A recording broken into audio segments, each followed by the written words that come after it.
ये सवाल रवि के लिए है। आपने एक घटना बताई थी। मुझे लगता है कि वो यहूदी था, उसे गोली मारी गई थी या ऐसा ही कुछ। मुझे लगता है कि कंसंट्रेशन कैंप जैसी कुछ बात थी वो। मैं थोड़ी देर के लिए शैतान का वकील बन रहा हूँ, मुझे सैम हैरिस समझ लीजिए। जाहिर सी बात है उलझाने के लिए। आपने बताया कि परमेश्वर देख रहा था, परमेश्वर ने देखा कि कैसे जेंटलमैन ने ट्रिगर दबाया। अगर परमेश्वर देख रहा था तो क्यों उसने ऐसा नहीं किया कि ट्रिगर काम ना करता, या क्यों नहीं उसने उस बेचारे आदमी को बचाया जब वो अपनी कब्र खोद रहा था। मुझे लगता है सैम हैरिस कुछ इसी तरह के सवाल करता और जवाब मांगता। हाँ, मैं इस सवाल की सराहना करता हूँ। और शैतान के वकील के एक किरदार में आपने कहा कि क्यों परमेश्वर ने उसे उस ट्रिगर को दबने से नहीं बचाया। इसके बजाय उसने उस आदमी को इजाज़त दे दी कि वो उस ट्रिगर को दबाए और ख़ुद वो इस न्याय को बस होते हुए देखे। मैं आपसे ये कहना चाहूँगा कि सबसे ऊंची श्रेणी का जो नैतिक नियम परमेश्वर ने हमको दिया है वो है प्रेम करने का व्यवहार। ये एक सबसे ऊंचा दर्जा है किसी भी बुद्धिमानी का या किसी भी संवेदना के बीच जो तालमेल होता है, इस चीज को जिसे हम प्रेम कहते हैं। और यही है जो कि मूल्य बनाता है किसी दूसरे व्यक्ति की कीमत का, और ऐसा कुछ है जिसकी सुरक्षा होनी चाहिए। ये सभी लोगों के लिए बहुत ही इंटरेस्टिंग है। ये ऑस्कर वाइल्ड था जो कि 40 की उम्र में अपनी मृत्युशैया पे था। उसका लवर उसके बिल्कुल बराबर में था, रॉबी रॉस।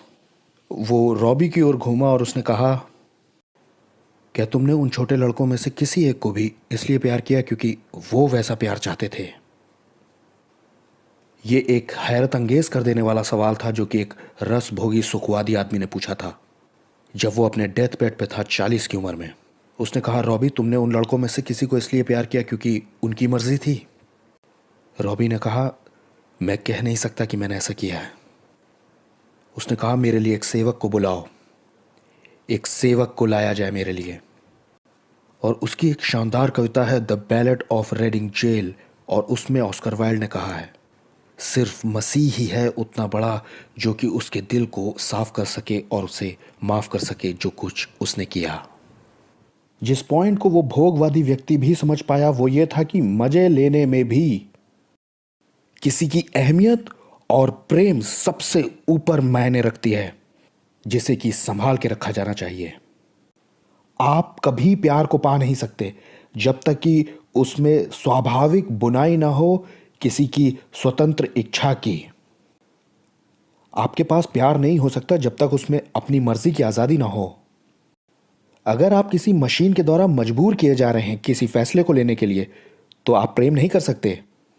आप उस हुक्म को पूरा कर सकते हो, लेकिन आप उसमें कभी भी चुन नहीं रहे होगे अपनी भावनाएं और अपने प्रेम की असलियत दिखाने के लिए। अगर प्रेम सबसे ऊंची नैतिकता है और उसके लिए सबसे जरूरी है आपकी मर्जी या इच्छा, और परमेश्वर का सबसे ऊंचा मकसद आपके और मेरे लिए यह है कि हम उससे प्रेम करें अपने सारे मन और सारे प्राण से, और अपने पड़ोसी से प्रेम करें अपने समान, उसका हमारी स्वतंत्र इच्छा का उल्लंघन करना इस सबसे जरूरी बात का उल्लंघन करना बन जाएगा जिसमें कि प्रेम फल फूल सकता है या प्रेम व्यक्त किया जाता है। अगर आप हमेशा चाहते हैं कि परमेश्वर ट्रिगर को पकड़ ले, तो क्यों नहीं परमेश्वर और बाकी चीजों को भी रोक ले। अगली बार जब आप गर्म पानी का कप पकड़े हो तो वो उसे बदलकर ठंडे बर्फ का पानी बना दे। अगली बार जब आप रोड क्रॉस कर रहे हो और लड़ने वाले हो तो वो आपकी टांग पकड़कर खींच ले। आप क्या मांग रहे हैं? आप अपने लिए इंसानों से भी अलग प्रकार का प्राणी चाह रहे हो अपने लिए। ये दिखाई पड़ने में जितना खूबसूरत है क्योंकि आपको ऐसा लगता है क्योंकि इन सब को रोकने में वो आपको सुरक्षित कर रहा है हर बुरी चीज से। जिस सबसे बड़ी बात का आप इनकार मांग रहे हो वो आपकी खुद की स्वतंत्र इच्छा है, जिसमें कि आप इस बात का चुनाव कर सकते हो कि आप परमेश्वर को सारे मन से प्रेम करोगे। जब प्रेम सबसे ऊंचा नैतिक नियम हो और उसमें चुनाव करने की आपकी मर्जी भी शामिल हो और बाकी सारी चीजें भी उसमें जुड़ जाती हैं, तब आप समझ पाएंगे उस बात का एक्सप्लेनेशन कि क्या आपको चुनना है या क्या आपको इनकार करना है किसी चीज में, ताकि प्रेम का ही राज्य सबसे ऊपर हो।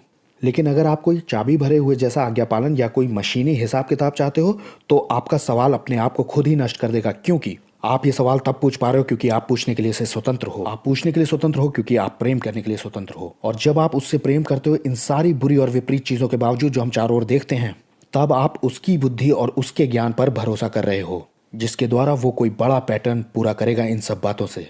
इसके लिए मैं आपको एक उदाहरण दे रहा हूँ। जैसे कि हम कहते हैं कि हमें बहुत कुछ पता है। ये कहानी पूर्वी लोक साहित्य में बताई जाती है, जिसमें एक आदमी है जिसने अपना घोड़ा खो दिया क्योंकि वो भाग गया। और जब उसका घोड़ा भाग गया तो उसका एक पड़ोसी उसके पास आया और बोला, तुम्हें मालूम है ये बैड लक है ना? तुम्हारा घोड़ा भाग गया। उसने कहा, मुझे इन सब के बारे में क्या मालूम। कुछ दिन के बाद वो घोड़ा वापस आया 20 दूसरे जंगली घोड़ों के साथ। पड़ोसी फिर आया, उसने कहा, ये तो बैड लक नहीं था, ये तो गुड लक था, तुम्हें तो 20 और मिल गए। उसने कहा, मुझे इन सब के बारे में क्या पता। उसका जवान लड़का उन नए घोड़ों में से एक को काबू कर रहा था और उस घोड़े ने लात मार कर उसकी टांग तोड़ दी। पड़ोसी आया, बोला, ये तो बहुत बुरा हुआ, तुम्हारे जवान लड़के का पैर टूट गया, ये तो बैड लक है जब से ये घोड़े आए हैं। उस आदमी ने कहा, मुझे क्या मालूम गुड लक और बैड लक के बारे में। कुछ दिन और बीते और डाकुओं का एक झुंड आया जो कि अपने गैंग में लड़कों को शामिल करना चाहते थे। वो उन लड़कों को ढूंढ रहे थे जिनका शरीर इस लायक हो, और फिर इस लड़के को देखा उन्होंने कि इसका पैर टूटा हुआ है। वो बोले, हमें ये लड़का नहीं चाहिए, हम किसी और घर में चलते हैं। वो पड़ोसी आया, बोला, गुड लक था, तुम्हारे लड़के का पैर टूट गया था। एक छोटी सी घटनाओं के क्रम में जब हमें ये नहीं मालूम कि आगे क्या होगा, क्यों ना आप परमेश्वर के सामने फेस टू फेस जाने का इंतजार करें और आपको पता चलेगा कि क्यों उसने उस ट्रिगर को रोका नहीं, ताकि आप उस बुराई की इंतहा को देख सकें और उसकी अच्छाई और भलाई की महानता को समझ सकें। आप इस तीर्थ यात्रा की प्रगति में लगे रहें, उन दिशाओं को ढूंढने में, उन रास्तों को ढूंढने में जो कि आपको वहां तक ले जाएगी।